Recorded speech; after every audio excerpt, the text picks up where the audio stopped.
Bienvenue sur Analyse du Monde, la chaîne dissidente qui donne des informations peu connues et multithématiques.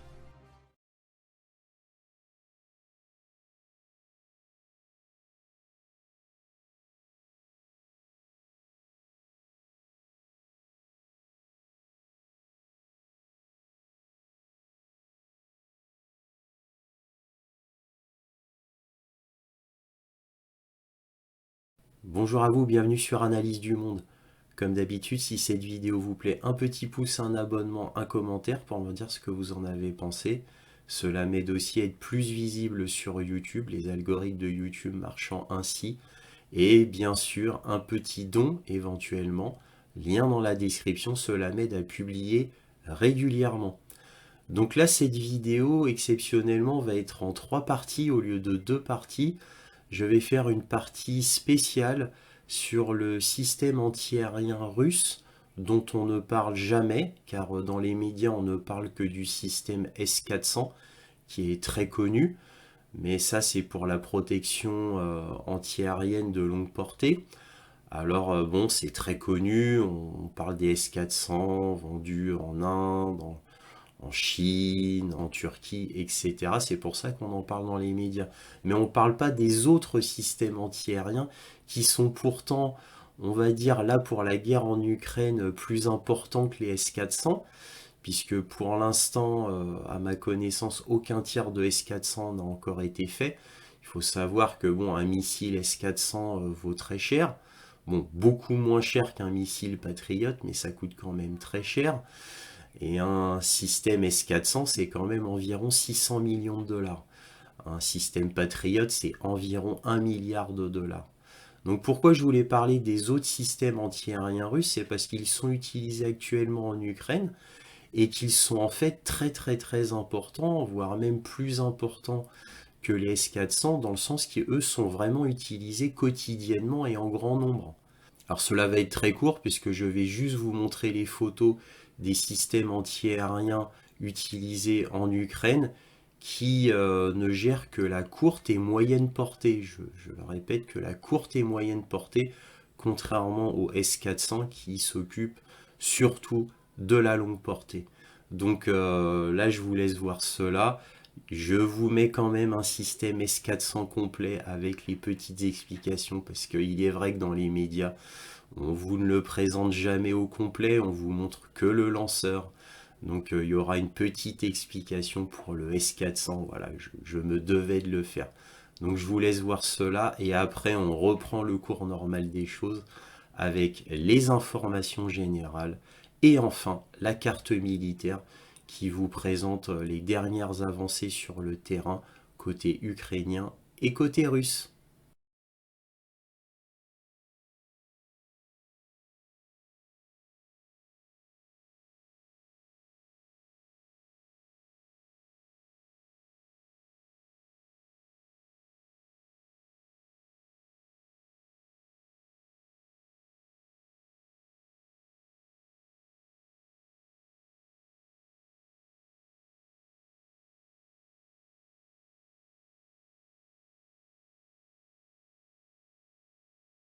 Voilà, alors un dernier mot, ces missiles à courte et moyenne portée sont utilisés pour protéger des petites zones, généralement pour protéger des quartiers généraux, des dépôts de munitions, des endroits importants mais très localisés. Voilà, pour parler de manière générale. Par exemple, la centrale d'Energodar dans l'oblast de Zaporijie est protégée par ce type de système. Voilà, c'est un exemple. Il n'y a pas de S400 autour de la centrale de Zaporijie. C'est un exemple. Voilà. Alors que les S400 sont utilisés pour protéger des zones très très importantes et sur, on va dire, une région.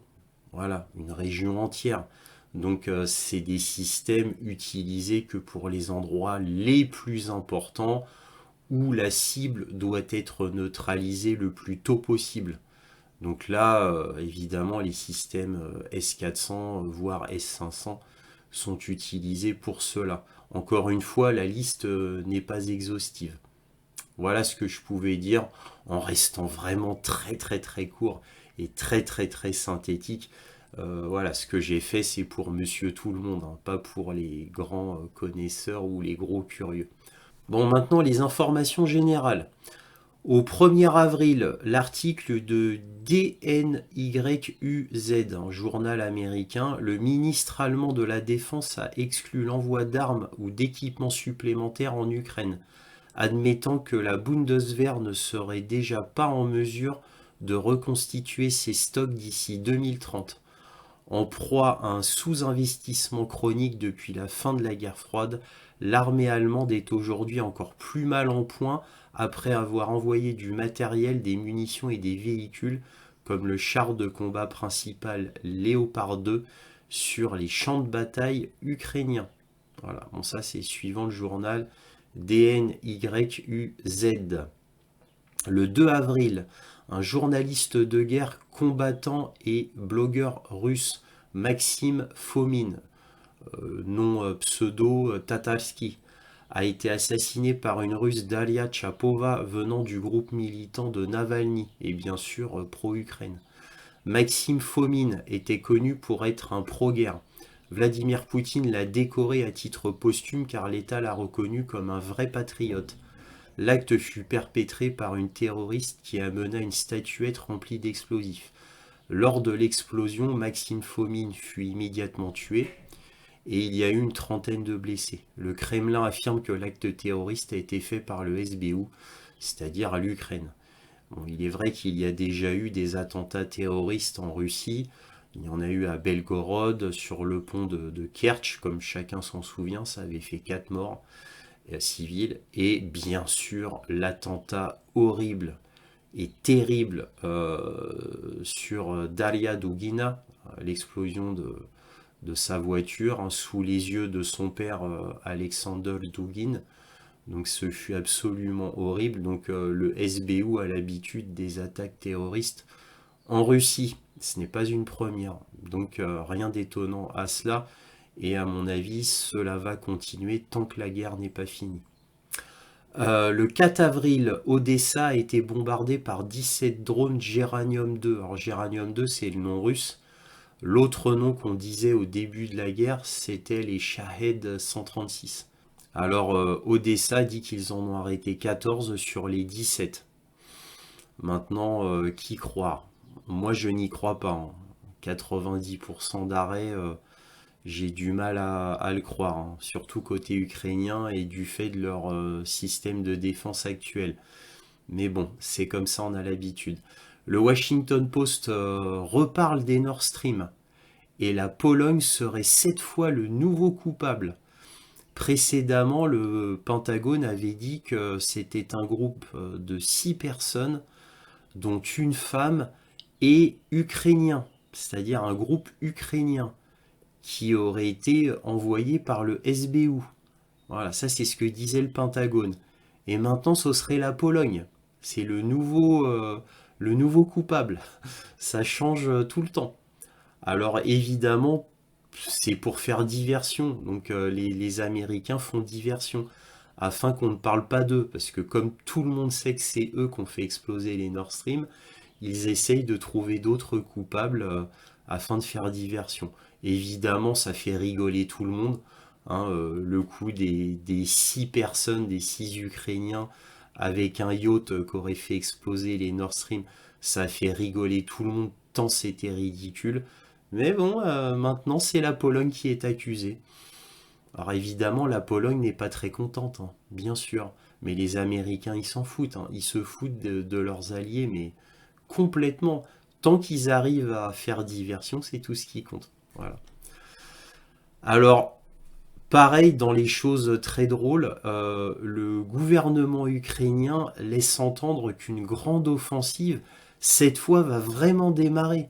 Et ça démarrerait à Zaporijie. Mais là, cette fois, on en parle beaucoup plus. Là, dans les médias, on en parle beaucoup plus.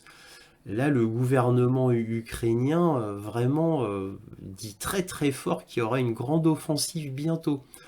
Ça fait 5 mois qu'on nous parle de la grande offensive ukrainienne qui devait démarrer soit au nord, donc dans la région de Kharkov, soit plutôt vers le sud, dans la région de Zaporijie. Apparemment, ça y est, ce serait plutôt dans la région de Zaporijie. Et comme je vous le dis quasiment chaque semaine, alors je vous répète le scénario de la grande offensive ukrainienne, ça démarrerait de Zaporijie pour piquer vers Mélitopol. Voilà. Et de Mélitopol, dans un rêve digne de Alice au pays des merveilles, eh bien hop, ça se finirait en Crimée. Voilà. Donc absolument n'importe quoi, n'importe quoi. Mais bon, voilà, ils en parlent. Alors pourquoi on en parle? Bah, tout simplement parce que, eh bien, le Pentagone en parle beaucoup, et surtout de la bouche de Lloyd Austin. Alors comme Lloyd Austin en parle beaucoup, mais aussi Anthony Blinken, voilà. Donc en gros, on comprend que c'est Washington qui pousse l'Ukraine à faire la grande offensive, à se dépêcher à faire la grande offensive, avant que les Russes soient trop fortifiés sur la ligne de front.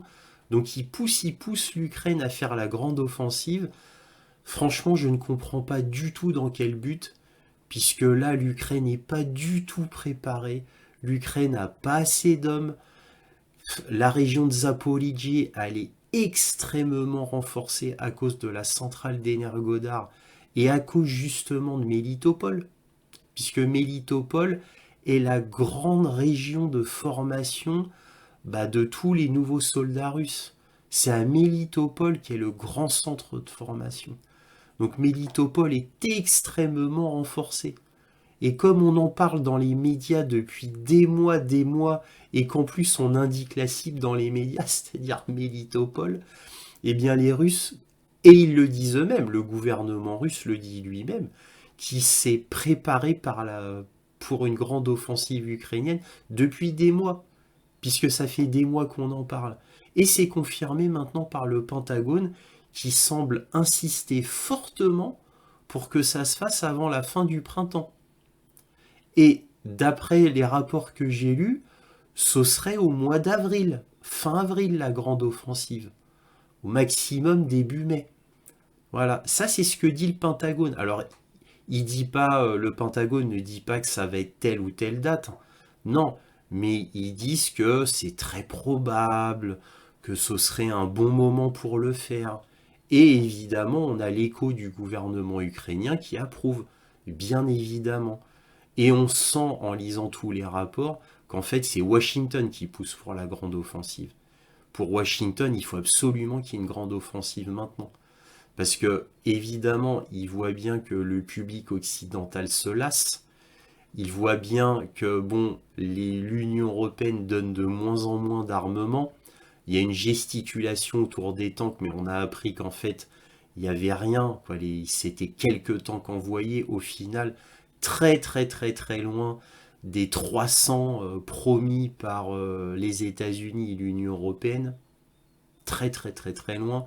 Ils en ont eu quelques dizaines au final. Voilà. Et en plus, même pas en bon état de fonctionnement. Donc tout ça montre la fin, bien sûr, mais on continue les gesticulations médiatiques malgré tout. On a l'impression que Washington veut vite se débarrasser de l'histoire de l'Ukraine, c'est-à-dire que l'Ukraine fasse sa grande offensive, qu'il se fasse vite écraser, afin que Washington puisse tourner la page tout en étant bien au niveau médiatique, dans le sens, ah ben on a tout tenté. Ah bah vous voyez, on a tout tenté, hein. On a voulu donner des chars, on a voulu donner des avions. Bon, au final, on n'a pas eu le temps de le faire parce que vous comprenez, la formation des gens, des Ukrainiens, c'est difficile. Mais on a tout tenté, vous avez vu, hein, dans les médias, vous avez lu, hein, on a tout fait, hein, on a dit qu'on ferait tout pour aider l'Ukraine. Ah bah l'Ukraine a perdu lors d'une dernière grande offensive. Ah c'est dommage, hein, ah c'est vraiment dommage, hein. Bon bah maintenant on peut passer à autre chose. Voilà. C'est comme ça que je le vois. Je dis pas que c'est la vérité, mais en tout cas c'est mon opinion. Voilà.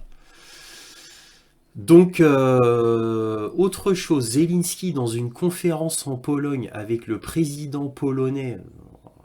D'ailleurs, vraiment, Zelensky et le président polonais, c'est son copain comme cochon. dit qu'il fera une retraite de Bakhmout uniquement si le général Sikorski décide que la ville est encerclée. Donc il laisse la responsabilité de la retraite à Bakhmout sur son général afin de se mettre complètement hors de cause.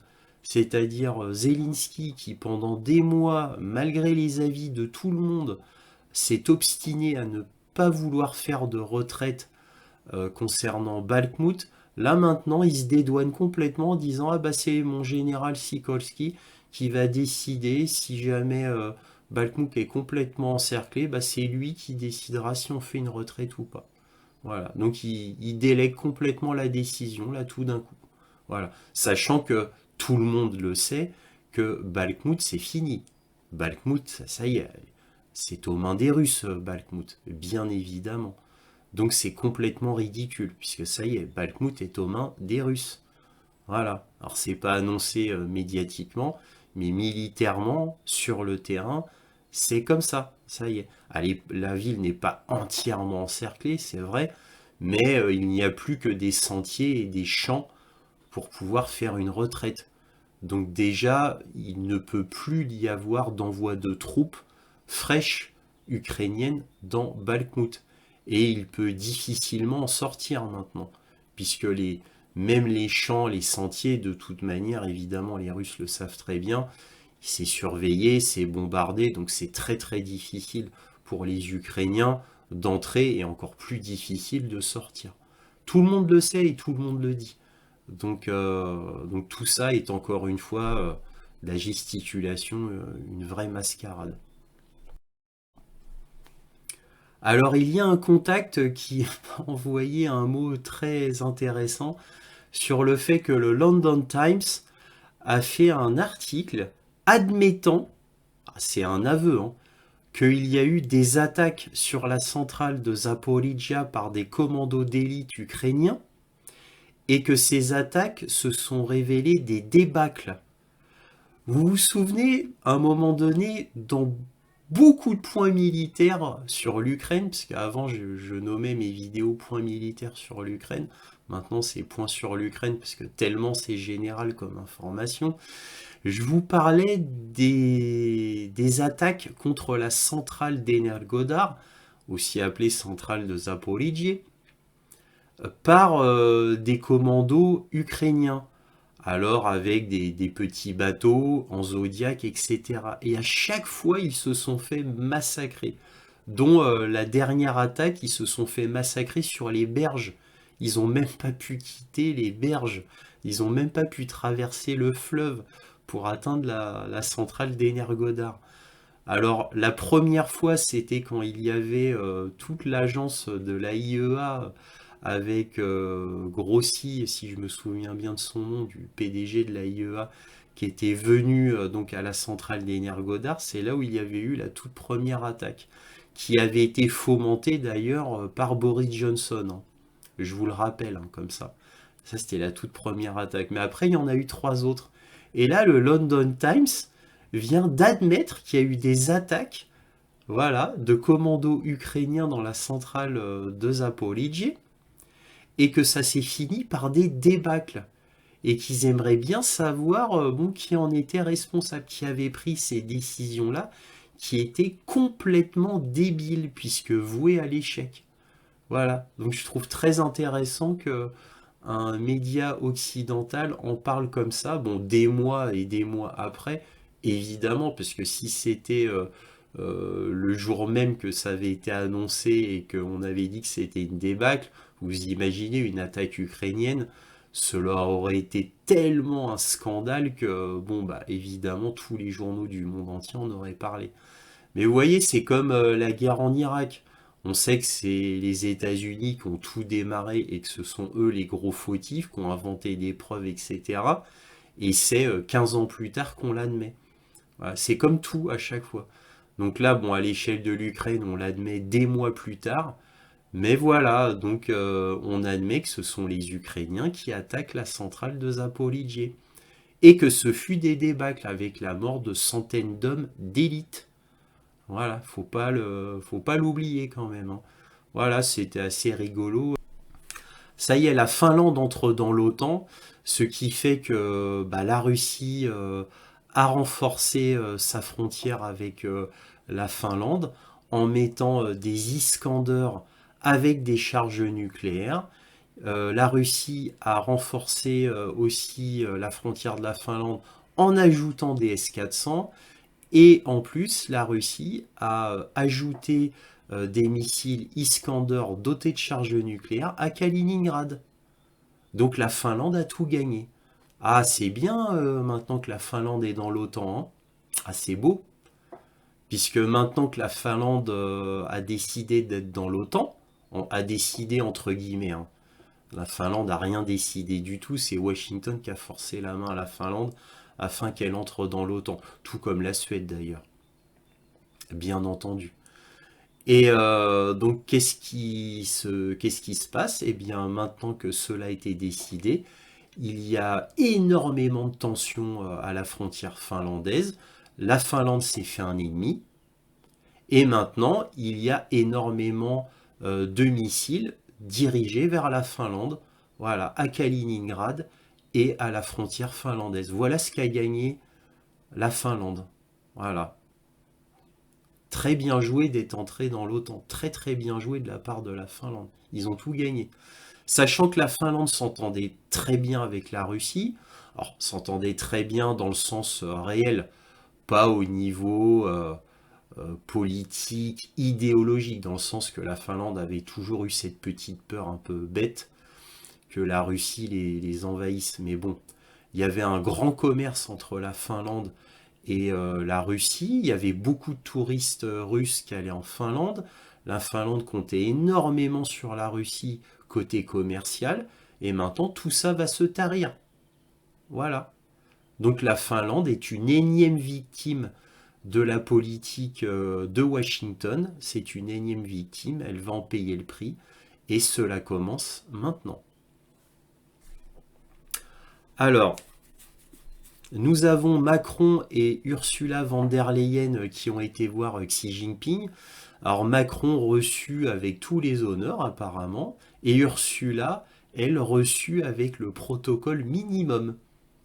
Hein, Xi Jinping a bien montré qu'il détestait Ursula von der Leyen, surtout qu'Ursula, bien sûr, a fait un discours des droits de l'homme sur les Ouïghours, sur le Tibet, voilà, sur le fait que la Chine n'était pas vraiment démocratique. Elle a osé faire ça, hein. Elle a osé faire ça. Voilà, alors évidemment, dans son discours, il y avait qu'il faut un rapprochement avec la Chine, qu'il faut continuer les liens commerciaux. Bon, évidemment, ça c'était obligé, mais elle n'a pas pu s'empêcher de faire ça. Elle n'a pas pu s'en empêcher. Donc, Emmanuel Macron, alors lui, il a été beaucoup plus neutre que qu'Ursula von der Leyen, mais il a quand même dit à plusieurs reprises qu'avec l'Ukraine, fallait que la Chine influence la Russie afin que la Russie abandonne l'Ukraine. Et le problème, c'est quand Macron a dit ça une fois que Xi Jinping était visiblement ennuyé qu'on mette cela sur le tapis, mais Emmanuel Macron l'a répété à plusieurs reprises. Ce qui a fortement ennuyé Xi Jinping à plusieurs reprises.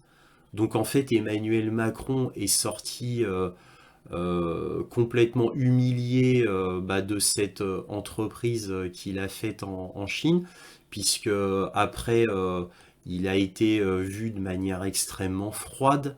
Il est retourné en France avec absolument rien, à part un discours final de Xi Jinping qui a été extrêmement neutre. Il n'a pas parlé d'Ukraine, il n'a pas parlé de Russie dans son discours, Xi Jinping. Et évidemment, les médias occidentaux ont compris à l'envers les propos de Xi Jinping, qui dans son discours disait ah, nous on veut pas d'attaque nucléaire, on veut le respect de la charte des Nations Unies et des frontières, mais en fait, tout simplement, Xi Jinping en réalité s'adressait là aux États-Unis. Faut pas oublier que pour la guerre en Ukraine, par deux reprises, il a failli avoir l'utilisation de bombes sales, donc nucléaires, par l'Ukraine les États-Unis, l'Angleterre, à 2 reprises. Faut pas l'oublier, hein, voir mes anciennes vidéos. Hein. Donc le coût d'utilisation du nucléaire, en fait, Xi Jinping craint que ce soit les États-Unis et les Ukrainiens qui l'utilisent en Ukraine et non pas Vladimir Poutine.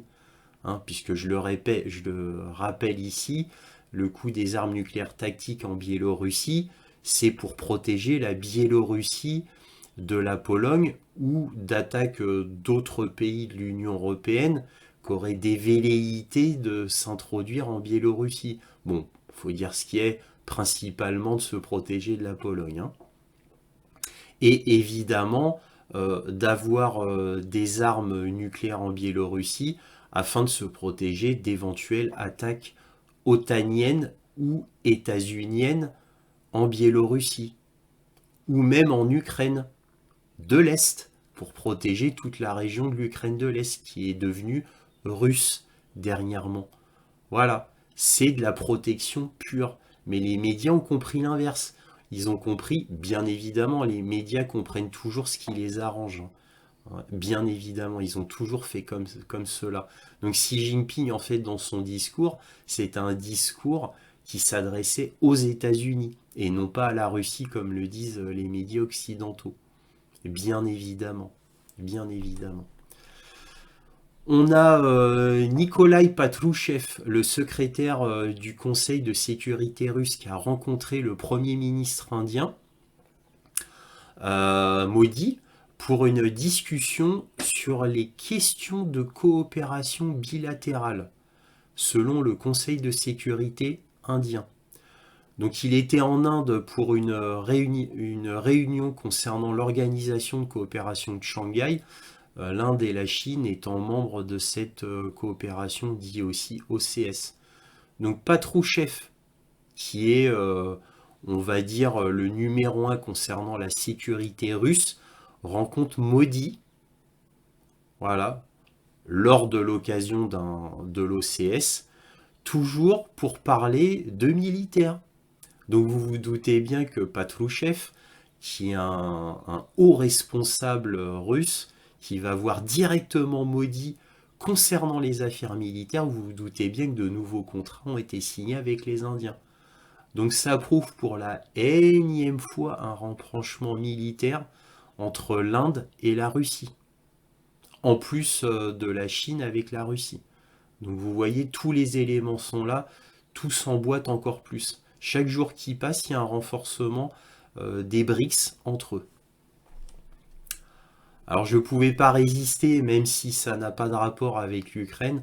Je rappelle quand même qu'un tiers de la Syrie est occupé par les États-Unis, que les États-Unis continuent les sanctions sur la Syrie, ce qui affame le peuple syrien et en plus empêche à la Syrie de décoller, hein, financièrement, économiquement, et de redevenir un pays normal entre guillemets. Et je rappelle aussi que les États-Unis, de manière tout à fait délibérée, donc prennent le pétrole des Syriens, mais aussi le blé des Syriens. Pas parce qu'ils ont besoin de blé, hein, mais tout simplement pour une stratégie d'affamer les Syriens. Voilà. Cela a été à peine caché lors d'un entretien d'Anthony Blinken. Hein. Il l'a avoué à demi-mot. Hein. Hein, quand un journaliste lui demandait « Mais pourquoi vous prenez le blé syrien ?» Donc lui, il disait pour des raisons stratégiques, hein, voilà, pour affaiblir la Russie, la Syrie, mais évidemment c'est pour affamer la Syrie. Tout ça, c'est pour mettre en difficulté Bachar el-Assad. Ça a été avoué à demi-mot par Anthony Blinken. Vous voyez que les Américains s'arrêtent absolument à rien. Est-ce que les médias en parlent? Non, pas du tout. Et bien évidemment, les médias ne peuvent pas parler de tout cela. Sachant que même la France pille le pétrole syrien. Il faut le savoir. Donc il y a les États-Unis et la France. Voilà, donc c'est absolument honteux. Alors pour la Syrie, je vais vous mettre un lien concernant cela, ce vol de blé et de pétrole. Faudra voir à partir de la 10e minute. Je vous mets le lien dans la description. Alors, je finirai en conclusion pour vous dire que il y a des resserrements de liens, surtout au niveau des pays des BRICS, qui se font chaque jour de plus en plus forts. Il y a chaque jour de nouveaux pays qui veulent entrer dans les BRICS. Les États-Unis tentent absolument tout ce qu'ils peuvent là pour sauver la face, mais d'un point de vue médiatique. En réalité, au niveau financier et armement concernant l'Ukraine, on va dire que c'est les derniers soubresauts du mort, j'ai envie de vous dire. Donc ils tentent des derniers recours, quelques centaines de millions de dollars par-ci, quelques systèmes envoyés par là à l'Ukraine, un peu d'armement. L'Union européenne fait pareil, mais en gros, pour l'Union européenne, en fait, il n'y a plus que la Pologne qui fait vraiment des efforts. Donc ça sent vraiment la fin. Bien sûr, la Russie est en train de gagner la guerre en Ukraine, comme annoncé depuis des mois par moi-même, comme je le dis dans presque tous mes points militaires sur l'Ukraine, mais aussi par d'autres, hein. Je ne suis pas le seul, le colonel McGregor, Alexander McCourys, Brian Berletic, bref, de grands noms comme ça d'Internet qui le disent aussi. Je ne suis pas le seul, c'est absolument une évidence. Et comme je le dis presque à chaque fois, moi, mon seul point d'interrogation, c'est est-ce que l'oblast de Mykolaïev et d'Odessa va être pris pour faire la jonction avec la Transnistrie? Est-ce que l'oblast de Kharkov va être pris et que tous ces oblasts vont faire partie de la Russie? C'est la seule question vraiment qui vaille la peine d'être posée. Le reste est une évidence, on sait très bien quelle va être la fin du scénario. La Russie va gagner la guerre. La Russie, sur le plan économique, se porte très bien. La Russie, au niveau du chômage, un taux de chômage d'environ 3,6%. On atteint le plein emploi.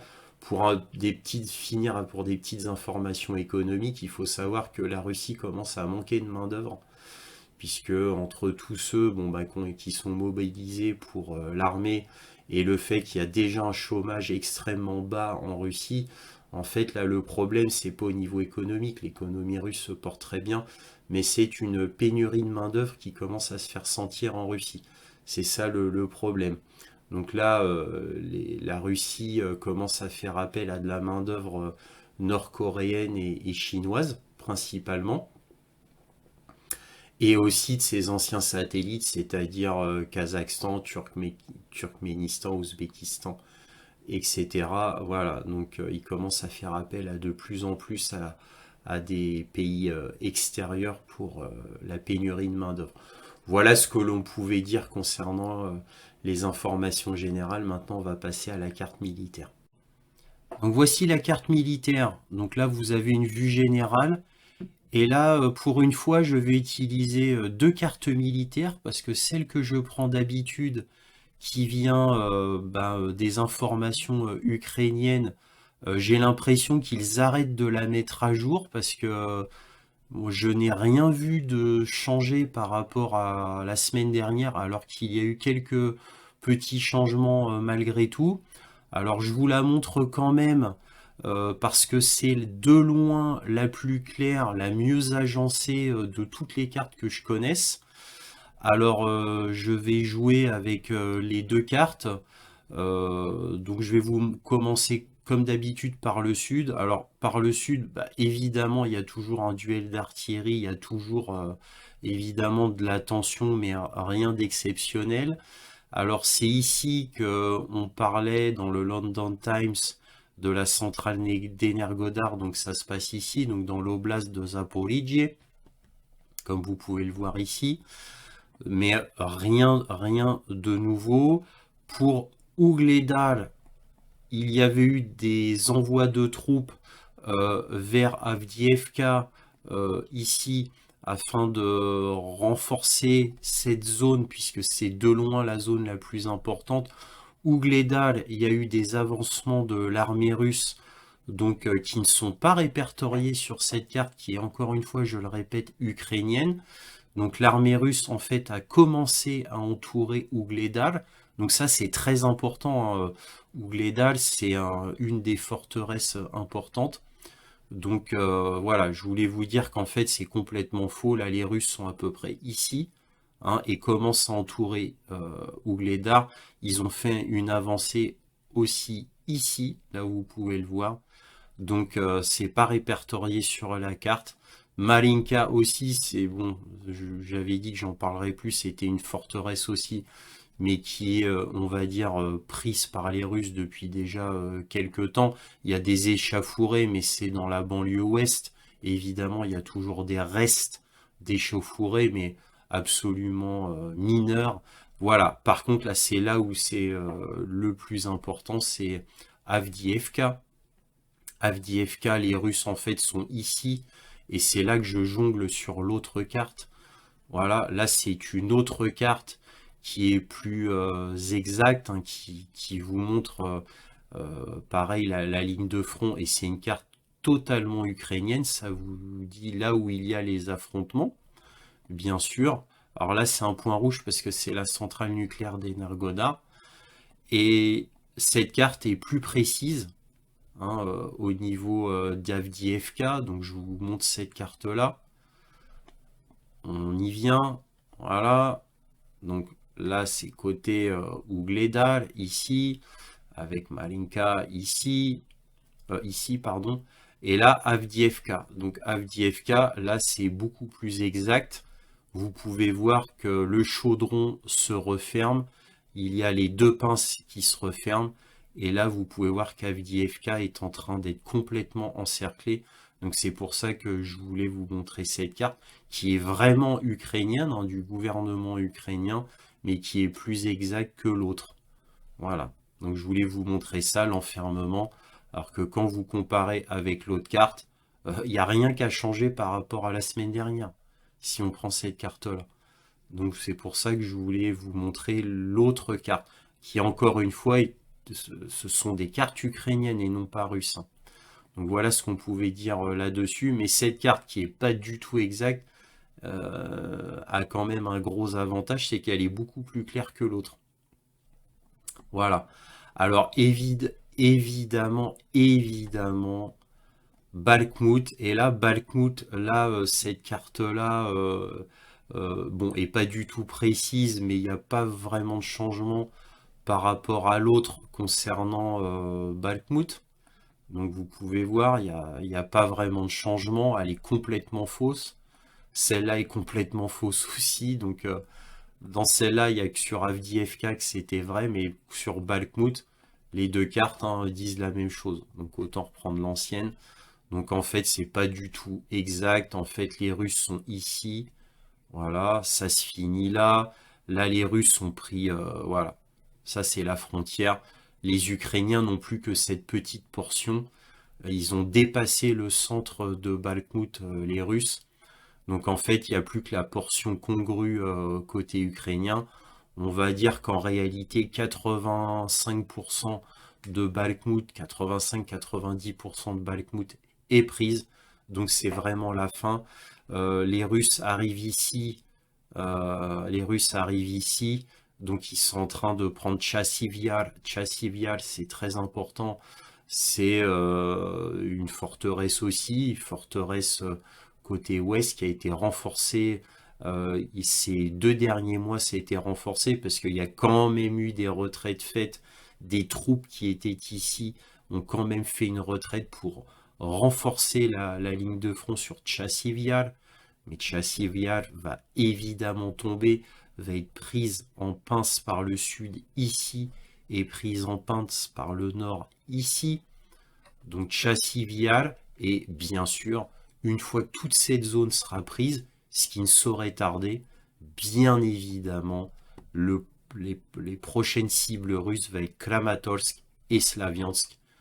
Très très important, une fois que Kramatorsk et Slaviansk seront prises, de mon avis, mon opinion à moi, c'est toute l'Ukraine qui pourra être prise, car ce sont les derniers grands bastions. Après, c'est fini. Alors enfin, on a la petite région de Sivels qui est très importante aussi. C'est pour ça qu'on parle toujours des mêmes points. À chaque carte militaire, on parle que des mêmes points. La carte est archi fausse. Les Russes sont en fait ici, ils sont passés jusque là. Donc il n'y a plus, ça y est, c'est fini, la forêt, elle a été, les forêts dont je vous parlais la semaine dernière ont été nettoyées.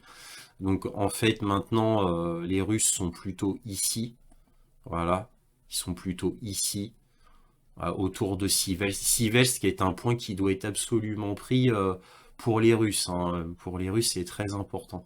Alors évidemment, là par contre, c'est stagnant ici. L'objectif des Russes, c'est d'aller reprendre Liman. Alors Liman, c'est en ukrainien, Krasny Liman en russe. Hein, donc les Russes veulent reprendre, ça c'est leur objectif. Donc Siversk et Liman, c'est leur objectif. Avec l'éternel objectif, évidemment, c'est Kupiansk, ici. Kupiansk. En fait, les Russes sont là. Et là, effectivement, là, la carte a raison. Pour Kupiansk, il n'y a pas vraiment eu d'avancée. Rien n'a changé à ce niveau-là. Donc, ce qu'on peut dire en résumé, pour résumer le tout, il y a eu des avancées sur Ougledar. Il y a eu de grosses avancées russes sur Avdiivka. Ici, de grosses avancées russes. En fait, les Russes sont ici et sont ici. Avdiivka va être prise. Bakhmout, bien sûr, va être prise parce qu'en fait, les Ukrainiens n'ont plus que cette portion-là. Et la banlieue ouest ici, mais très pauvrement, vraiment. Ça y est, c'est la fin. Voilà, 85%, 90%, c'est ce qui est annoncé côté russe pour Bakhmout. Voilà ce qu'on pouvait dire concernant la carte militaire. Voilà, le point sur l'Ukraine du 9 avril est fini. En conclusion, on pourrait dire que Washington pousse absolument à la grande offensive ukrainienne qui démarrerait de l'oblast de Zaporijjie pour piquer sur Melitopol et idéalement, dans un monde complètement fantaisiste, reprendre la Crimée. Voilà, ça c'est le plan annoncé dans les médias de la grande offensive ukrainienne qui est complètement ridicule et à mon avis qui ne se fera jamais. Cela n'engage que moi, peut-être que je me trompe. Enfin voilà, si cette vidéo vous a plu, un petit pouce, un abonnement, un commentaire pour me dire ce que vous en avez pensé. C'est très important pour moi. Et bien sûr, éventuellement un petit don, lien dans la description. Merci de votre soutien, Analyse du Monde. Et comme